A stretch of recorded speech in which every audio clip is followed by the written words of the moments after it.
Alright, so in this video on the daily push, I'm going to be giving you a full leg workout that you can blast at home in about 30 minutes, no equipment required. And we're going to be working on just building a foundational base of strength, which is absolutely essential for the kind of explosive movements we do when we're skating, like popping our tricks and all that. We're going to be focusing on the ability to absorb force. We're going to be focusing on building strength in those positions where we're most weak and just increasing stability in general. I think this kind of foundational strength is a place where a lot of skaters lack. So focusing on these kind of exercises that I'm going to show you, I think you're going to notice a big improvement in your skating, more pop, just taking longer to fatigue and reducing those risk of injuries as well. So this program is designed for beginners who have got no experience doing any kind of exercise before. However, I am assuming that you've been skating frequently for a while, so your body is kind of conditioned for these kind of movements. Whichever category you fall into, if you feel any kind of weird pains, like some kind of shooting pain in your gooch, for example, then you need to stop the exercise or just adapt it to suit you better. Alright, I'm not going to say anything else, let's get to the exercises. So we're going to start off with a dynamic warm-up. So we're going to do a few different exercises, starting off with just the classic star jump. So this for 30 seconds. And then after that, we're going to do a kind of side star jump.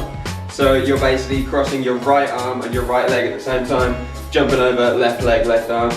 So this for 30 seconds as well.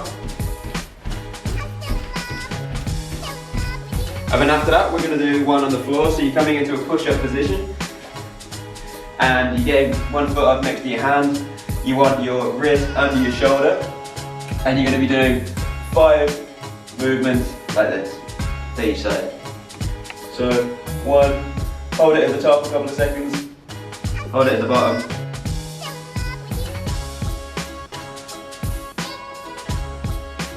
And then swap sides. Alright, so the next one we're going to do a little double-sided lateral lunge. So you're basically starting from the middle, doing a lunge to the side, touching the ground, hopping over, and doing the same thing on the other side. So you're going to do this, 10 of these, each side. Alright, so then after that you can just focus on any other kind of dynamic warm-ups that you want to do. If you want to do the classic Dr. Carl Brown leg swing, do a few of those. Or you could focus on some areas where you need to improve mobility, wherever that is for you, hips, ankles, whatever. Okay, so just one concept that I want to explain before we start the exercises, and that is your tripod foot. So basically what I want you to do is keep it in mind that you need to try and maintain a tripod with your foot through the majority of these exercises. So what that means is from the ball of your big toe to your little toe and to your heel, these 3 points form a tripod. So I want you to be evenly distributing the pressure across those 3 points of your foot throughout these exercises, so you're maintaining that natural arch in your foot. So the first exercise we're going to be doing, I actually did this one in the core training part 2 video, which I'll put a link for up around here somewhere. All this one essentially is just lifting your leg to the side. However, it's not so simple, young sir, because I don't want you to be moving any other part of your body other than just the leg. So what I want you to do, bend your knees a little bit, hinge forwards at the hip like that, so think like ass to the wall, and move your whole upper body to your head. It's just one block, so you're moving back like that. Shift your weight onto your right foot, get that tripod foot going on, and what you're going to be doing is just moving like that from the leg. So you're not moving any other part of your body other than the leg. If you go up too far, like, that's not what we want. We want you to control and keep stable throughout the whole movement and just move that leg. And then basically swap over. You can have your hands on your hip as well to let you know how your pelvis is moving. So if your hands are going up like that, you know you've gone too far. Okay, so this next exercise we're going to be doing is going to be teaching us to absorb force. So it's going to be teaching us to absorb fast, high speed force that's going down. If you imagine like when you're popping a trick, you bend down fast to then come up and pop that trick. So if you can't absorb and properly control and stabilize that force in the downward motion, you're not going to be able to optimally use that force to then actually pop your trick. It's really important that we learn to stabilize and control like those high speed forces. Okay, so for this one we're going to be coming up onto the balls of our feet with our hands high up in the air. And what we're going to be doing is just coming down as fast as we can into the ground and just holding this position at the bottom for a couple of seconds. So coming up like this, shooting that force down and just stabilizing it. And we don't want to be curving at the back like this. You want to think like ass back a little bit and maintaining that back straight.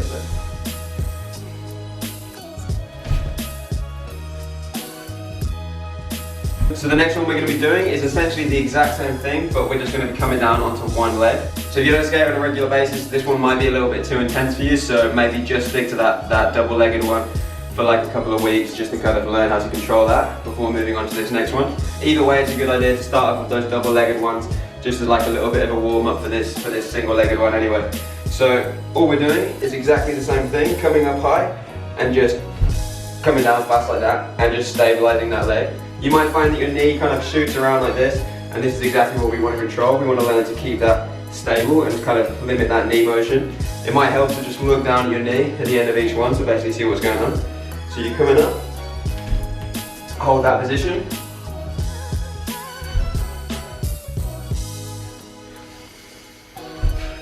Ass back, keeping that back straight, and think like attacking the floor. Think you're just shooting into the floor as fast as you can, stabilizing that force.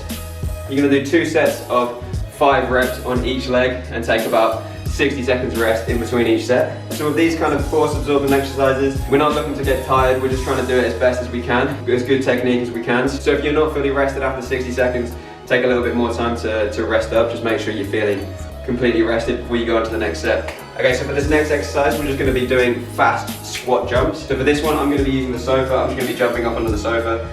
But I want you to be trying to generate as maximal force as possible and as quick as possible. So in reality, it might be better if you had something that was higher than the sofa. Because if you imagine like when you're out skating and if you have to pop over something, it's easy to pop higher if you have to pop over something that's high, right?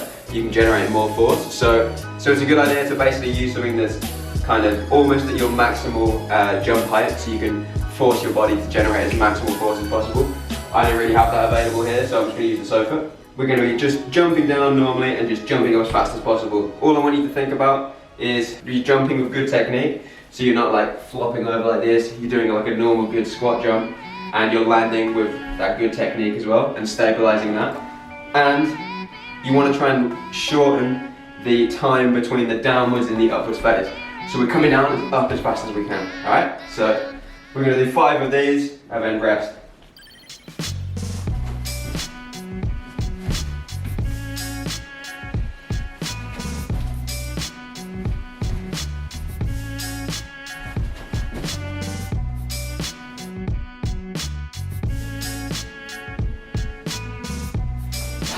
So regarding how long you should rest, the same thing goes as the last exercise. We want to try and be as maximally rested as possible. If you're not fully rested after 60 seconds, take a little bit longer and make sure that you're fully rested. Okay, so for this next one, we're going to be doing rear foot elevated split squats. So that means basically just a lunge with your foot elevated on something. I'm going to be using the sofa. Try and find something that's just basically a little bit less than your knee height, or at knee height if that's what you've got. What you can do to make it nice and comfortable on the old knees, put a pillow down, get your foot up on the sofa, a little bit further forward. So you're just resting your toes here on the back with your knee above your ankle. So from this position, you're going to come up. I'm going to get rid of this so you can see what I'm doing better. We're going to be going down and stopping just a little bit above the floor and holding this position. So I want you to think that that foot at the back is just a support. It's just there to basically just kind of keep your balance. I want you to have most of your weight on this front foot. And you're pushing into the floor as well with those tripod toes. You're pushing into the floor and holding this position for 5 to 10 seconds. So we're going to be holding this, and from this position we're then going to be coming up fast. So pushing to the ground and come up fast. So coming back down, 5 to 10 seconds. Pushing to the ground and up fast. So we're going to start off with doing 3 of those on each side. So now I'm going to swap over to the other foot, get this one down, pushing into the ground, and up fast. So if this one's too intense for you, you can just do it on the floor. So you're going to do the same thing on the floor, knee over the ankle, and make sure that most of your weight is on that front foot. Hold this 5 or 10 seconds. And come up fast. And then back in the same position. Pushing into the ground. Alright, so for this next one we're going to be using the sofa again. So for this one, I want you to come onto your shoulder blades. Pardon the thing slipping away. Come onto your shoulder blades like this. Not up on your elbows, you're on your shoulder blades. And everything at 90 degrees. From this position, what we're going to be doing is lifting up one leg at a time. And from this leg that's on the floor, that ass cheek, I'm squeezing it super hard. So making a lot of tension in that ass and then swapping to the other side. So you're holding each side for 3 to 5 seconds, making sure you're breathing as well. When we do these exercises where we're kind of just holding positions, it can be easy to forget to breathe. Squeezing hard each side. If you feel this a lot on your hamstrings, it can be because you're basically edging your legs further forwards. So get them back to either 90 degrees or even a little bit less. If you feel it a lot on your back, it can be because when you're putting your leg up, you're also arching up too high.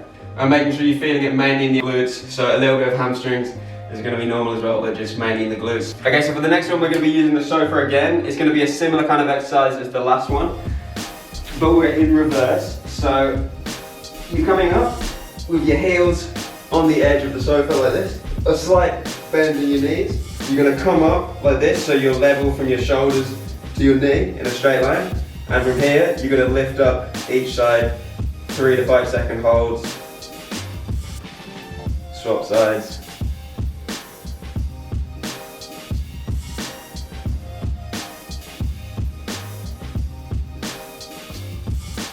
If this one's really intense, you can come forwards a little bit more like that. Have your knees a bit more flexed and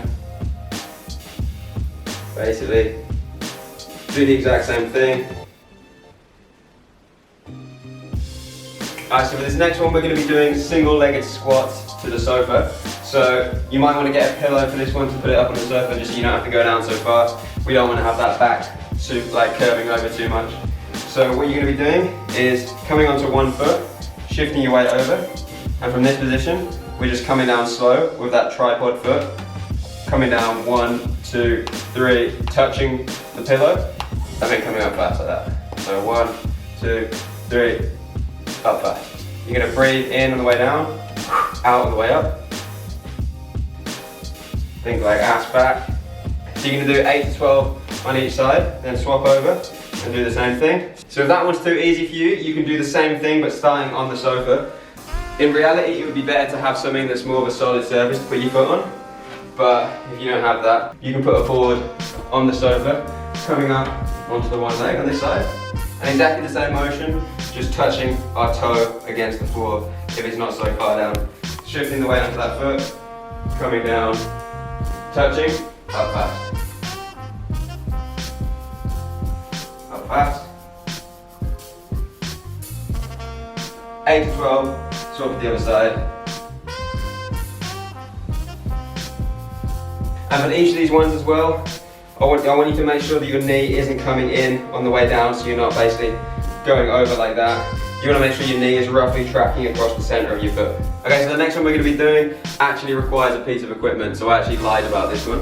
I've got some high technology bit of paper right here. You can get some paper, you can get some card, paper plate, whatever. This actually came through my post box the other day. It was actually a food delivery service with a discount code. And I've actually already used the discount code, got my meal already. So we're going to be using this little piece of paper. You're just going to put them down. We're just going to be doing basically lateral lunges like this, using that paper to help our foot slide across. With this one, you want to make sure your weight is on top of this stance leg, so you're not shifting your weight over to this side. You're going to flex a little bit at the knees, ass back, and we're just doing about 8 to 12 of these as well. So weight on that foot, incline forwards, and coming forwards like that, coming up fast. So the same, 1, 2, 3, 1. 1, 2, 3.